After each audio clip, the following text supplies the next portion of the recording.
په هیواد کې د 15000 ټنه په ظرفیت 8 سړې خونې جوړیږي. د هیواد په شپږو زونونو کې د 15000 ټنه په ظرفیت سره د 8 بابا سړو خونو د جوړېدو چارې دوام لري چې په بشپړېدو سره به وطني حاصلات د ضرورت په وخت کې په خوندي توګه وساتل شي. د کرنې او بولګولو عملداري وزارت ویان مولوي شیر محمد حاتمي باختر اطلاعاتي اژانس ته ویل چې د یاد واتو بابو سړو خونو د جوړېدو ترڅنګ د چین هیواد پلان لري. د کرنې او بولګولو عملداري وزارت سره په همغږي درې بابا سړې خونې چې د هر یوې ظرفیت 1500 متریک ټنه دی د میوو او سبزیجاتو د ساتنې په موخه په کابل او بلخ ولایتونو کې جوړې کړې. همچنان در 6 زون کشور کار ساخت 8 سردخانه با ظرفیت 5000 تن نیز ناتمام است که با تکمیل این پروژه ها مشکلات دهاقین کشور در بخش نگهداری محصولات زراعتی به گونه قابل ملاحظه کاهش خواهد یافت.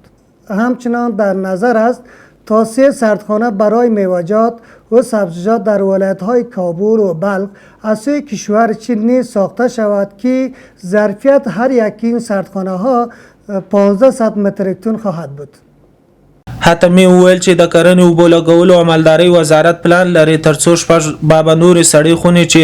3 بابا د 1500 متریک ټنه په ظرفیت سره په کندوز، کندهار او بلخ ولایتونو کې او 3 بابا نورې د 100 متریک ټنه په ظرفیت سره په جورجان، سرپول او کابل ولایتونو کې جوړ کړي. وزارت زراعت، آبیاری و مالداری امارت اسلامی افغانستان در نظر دارد که 6 سردخانه دیگر احداث کند، از جمله 3 سردخانه در ولایت‌های کندوز، قندهار، بلخ با ظرفیت 1500 متریک تن و 3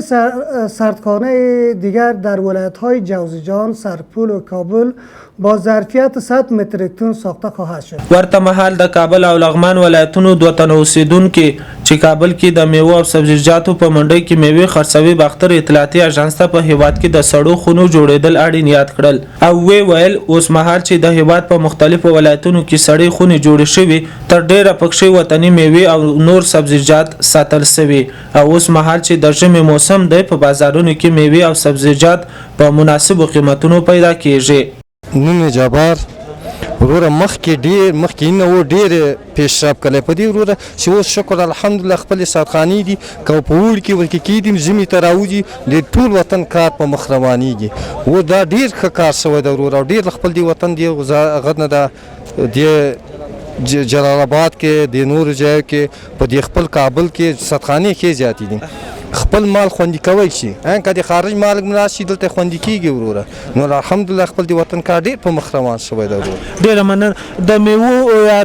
دغه حاصلات چې خوندي شوي دي د دوی په نرخونو څومره تاثیر کړی دی؟ مخکې چې سرخانې نه وي یا سړې خونې نه وي قیمتونه څومره لوړ وو، اوس چې دا د ژمي موسم دی قیمتونه څومره مناسب دي څنګه شوي؟ ډېر ښه مناسب دي یعنې یو په نیمه فرق کړی دی وروره. مخکې بس نه وي وروره که اوس دا ورکوي 450 500 نو دا به په هغه وخت کې د هغوی په 1100 800 900 روپۍ خارجي مال دا په نیمه بیه شو وروره. دا ډېر ښه خپل د وطن مال ډېر ښه شو ډېر تاثیرات یې غورځولی وروره. مننه وروره. ما نوم عزت الله ده د کابل ولایت یم. نو سړې خونې په واقعیت خبره چې موږ محصولاتو ته ډېر مهمه او په ارزښت شی ده چې ماشاءالله دا 100 کالو کې نور خو داسې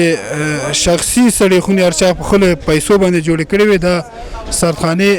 ډېرې مهمې دي په دې خاطر چې موږ محصولات کولی شي چې یو میاشت 2 میاشتې یا د اقل 4 میاشتې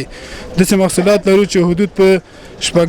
میاشتو پورې سردخانو کې مقاومت لري چې باسې ډېر منظم هم ده ښه بیه باندې او ډېر پاک مال ساتي. د یادولو وړ ده چې د کرنې او بولګولو عملداري وزارت د خصوصي سکتورونو سره په ګډه هڅه کوي ترڅو په هیواد کې د سړو خونو په جوړولو سره د هیواد حاصلات خوندي کړي او د دهقانانو هر اړخیز ملاتړ وکړي.